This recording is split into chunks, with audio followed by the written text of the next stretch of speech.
Ni patronage.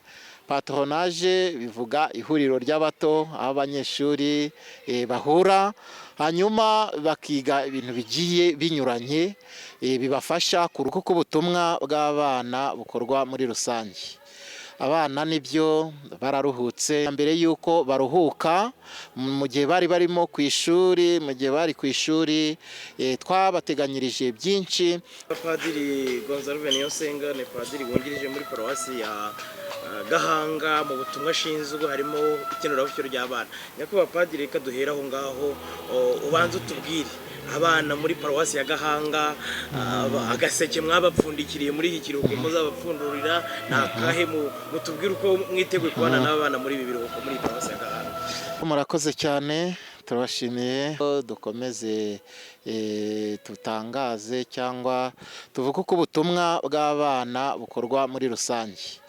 Abana nibyo bararuhutse, ahubwo na mbere yuko baruhuka mu gihe barimo ku ishuri, twabateganyirije byinshi byabafasha kuruhuka. Icya mbere rero muri Arikidiyoseze ya Kigali ndetse no muri paruwasi ya Gahanga muri rusange dushyira imbere ni patronage. Patronage bivuga ihuriro ry'abato aho abanyeshuri bahura hanyuma bakiga ibintu bigiye binyuranye bibafasha kuruhuka neza, kunguka ubumenyi. Muri iyo patronage rero hano muri paruwasi yacu ya Saint Joseph Gahanga twateguye imyidagaduro igomba kuranga abana baje mu biruhuko, hanyuma tukabagezaho ijambo ry'Imana. Ijambo ry'Imana ni ubuzima, niyo nyigisho ya mbere igomba kuyobora umuntu w'Imana, igomba kuyobora umwana w'Imana. Hari rero ni nyuma y'ibyo hari n'inyigisho, nyuma y'ijambo ry'Imana kwidagadura, hari n'inyigisho ubumenyi bagomba kuhungukira. Mu nama twakoze n'abanimateri ba patronage ndetse n'inshuti z'abana, twavuze yuko abana tugomba kubigisha indimi duhereye ku Gifaransa kigenda kibagirana. Tugira Imana ko dufite ababikira bo mu miryango ituruka hanze y'igihugu, nk'ababikira b'aba Sainte Famille de Bordeaux. Bordeaux ni en France, ni mu Faransa. Abo rero urukumva yuko bafite inararibonye ku rurimi rw'Igifaransa ndetse bakorera no muri Congo bariyo. Ubwo rero tugira benshi baturuka muri ibyo bihugu bakaza gukorera ubutumwa muri iyi paruwasi, dore ko bahafite urugo. Ikindi twumva kizabafasha ni amadiyaloge muri urwo rurimi ndetse no mu rurimi rw'Icyongereza.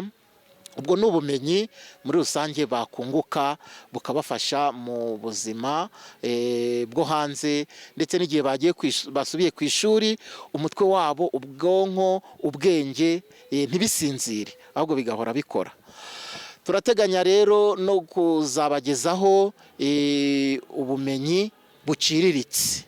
Mu bumenyi buciriritse harimo kubigisha gukora isabune, savo likide.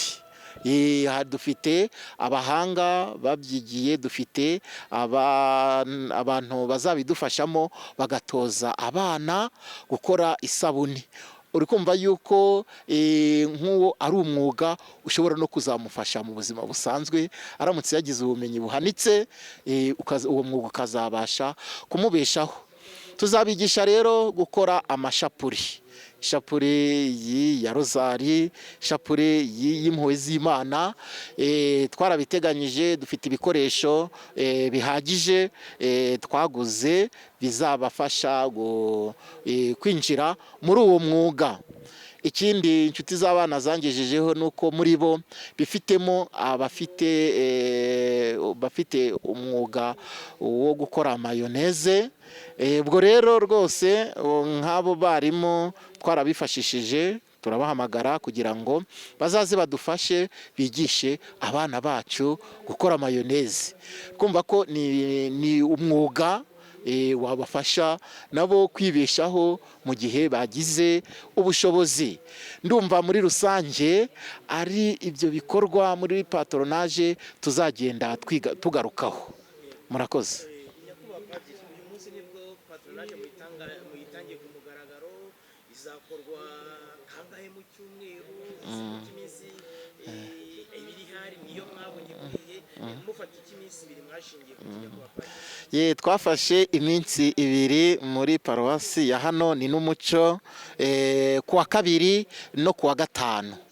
Ni iminsi tuvuga yuko abana baza hano kuri paruwasi, ndetse ntabwo ari n'aha ngaha gusa, dufite na centrale ya Karembure, naho abana bakora kuri iyo minsi. Ni ibiri kugira ngo tutikunda ngo twiharire, usange umwana yaje mu kiruhuko umubyeyi aramubuze uvuye kuwa mbere kugera kuwa gatanu atamubona. Dufata rero iyo minsi ibiri kugira ngo barusheho, ko kiliziya irusheho kubakira, noneho indi minsi bayikore bafasha ababyeyi mu rugo, dore yuko ubundi burere nabwo buhera mu muryango, bagakomeza nabo kubitaho, tutibagiwe n'andi matsinda ashobora kubitaho. Turafite nk'itsinda, turafite abarimu bahamagaje abana kwiga solfège, kwiga muzika, gucuranga.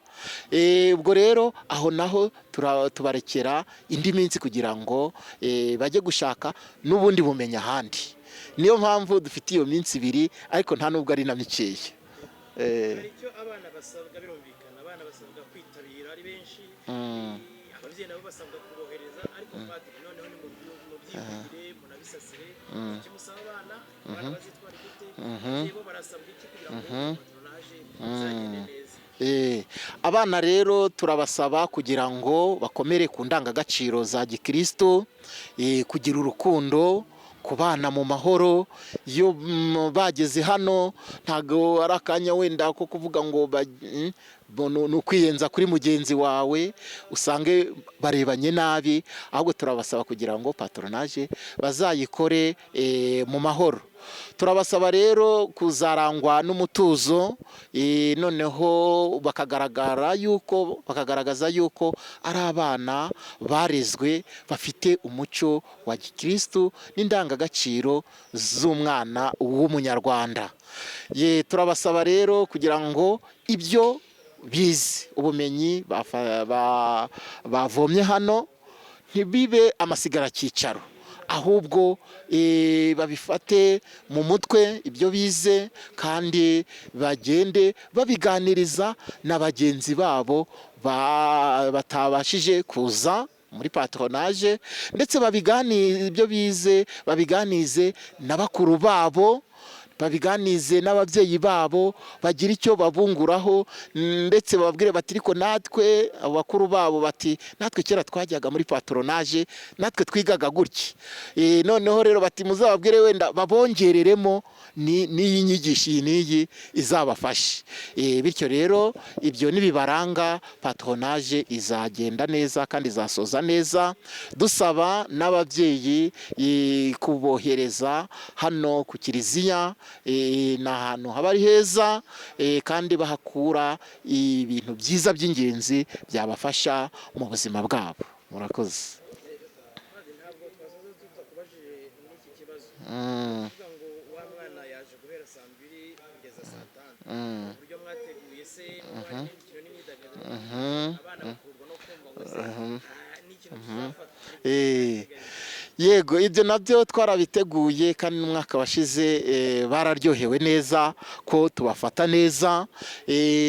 Umwana ntago abo buriya aba akeneye ibintu byinshi, iyo bombo iramunyura akamera neza, akumva afashwe neza. Ubwo rero twabateguriye iyo bombo, tubategurira biswi, ndetse tubategurira n'umugati, kugira ngo bumve bameze neza, na ji. Ibyo ntago bizabura.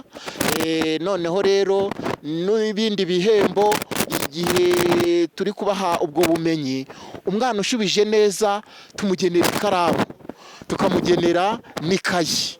Ubwo rero umwana usubije kenshi agatsinda agasubiza neza, bizajya kugera mu kwa 9 igihe cyo gutangira ibikoresho by'ishuri yamaze kubigwiza bitewe n'uko yaje muri patronage. Ibyo rero nabyo twarabiteganyije birahari.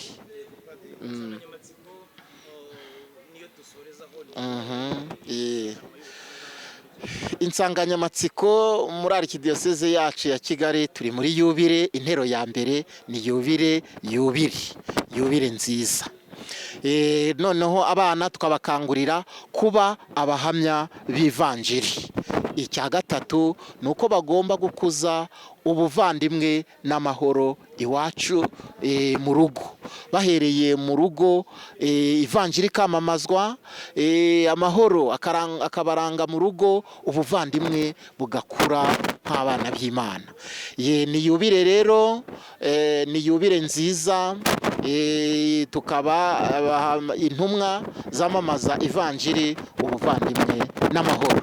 Ibyo byose nibyo twifurije na buri mukristo wese wo muri Arikidiyoseze ya Kigali n'ahandi hirya no hino mu yandi madiyoseze. Murakoze.